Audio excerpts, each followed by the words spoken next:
గోంగూర చాలా మంచిది.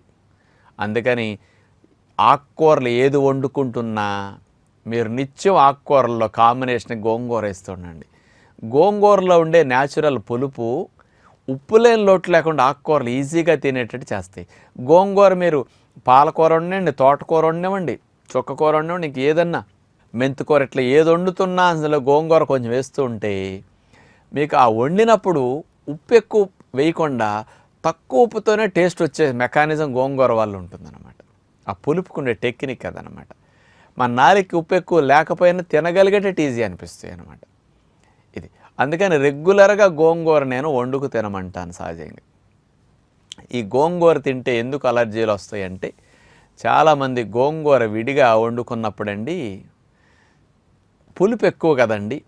అచ్చంగా గోంగూర ఉన్నప్పుడు ఆ పులుపు ఎక్కువ వల్ల ఆ పులుపుని న్యూట్రలైజ్ చేయాలంటే